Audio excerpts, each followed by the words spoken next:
ইসলামের স্বর্ণযুগের প্রসিদ্ধ নগরী কুফায় বসবাস করতেন মহান ইমাম আবু হানিফা রহমতুল্লাহ আলাই। তিনি ছিলেন একজন জগৎবিখ্যাত আলেম এবং ইসলামী আইনের একজন স্তম্ভ।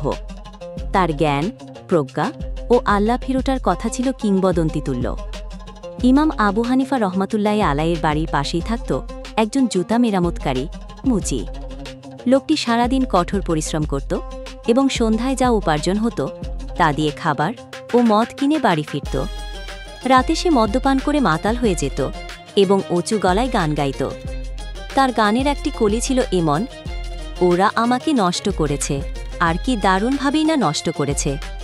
ওরা এমন এক যুবককে হারিয়েছে যার মূল্য ছিল অনেক বেশি। প্রতি রাতেই সে এই লাইনগুলো চিৎকার করে গাইতে থাকত যতক্ষণ না ঘুমে ঢলে পড়ত। ইমাম আবু হানিফা রহমতুল্লাহ আলাই প্রতি রাতে তাহাজ্জুদের নামাজে দাঁড়াতেন এবং এই লোকটির হট্টগোল তার কানে আসত।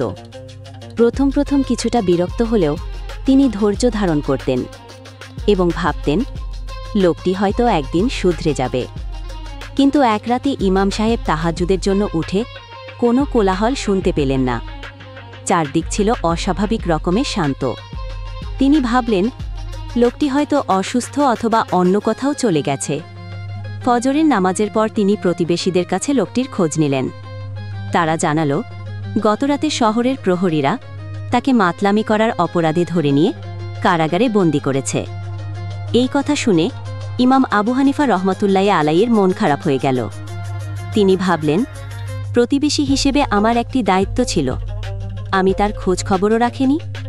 তিনি কোনো বিলম্ব না করে তৎক্ষণাৎ শহরের শাসকের প্রাসাদের দিকে রওনা হলেন।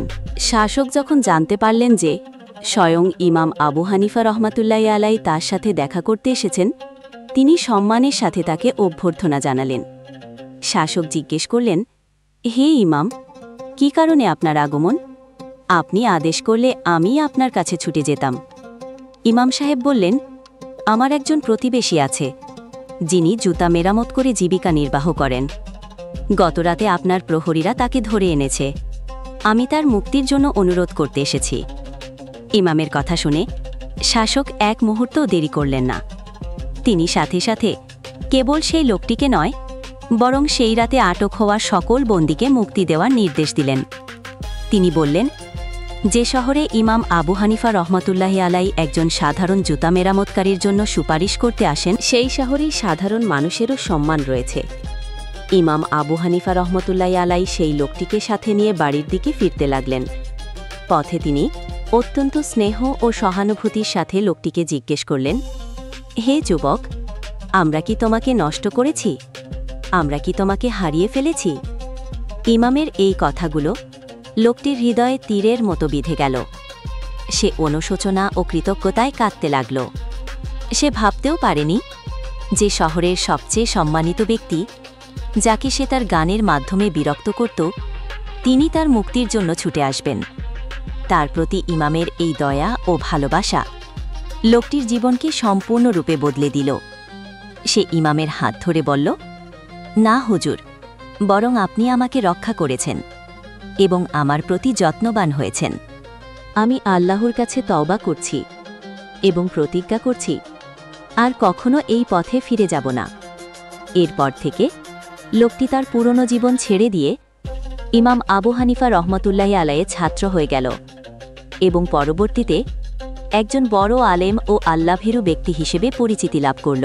শিক্ষণীয় বিষয়, কাউকে বাহ্যিক অবস্থা দিয়ে বিচার করা উচিত নয়। একজন আপাত দৃষ্টিতে পাপী ব্যক্তির ভেতরেও ভালো হওয়ার সম্ভাবনা লুকিয়ে থাকতে পারে। প্রতিবেশীর প্রতি দায়িত্ব পালন করা ইসলামের অন্যতম গুরুত্বপূর্ণ একটি শিক্ষা। আমাদের চারপাশের মানুষের খোঁজ খবর রাখা এবং তাদের বিপদে এগিয়ে যাওয়া একজন মুমিনের কর্তব্য। দয়া ও উত্তম আচরণ হল সবচেয়ে শক্তিশালী দাওয়াত।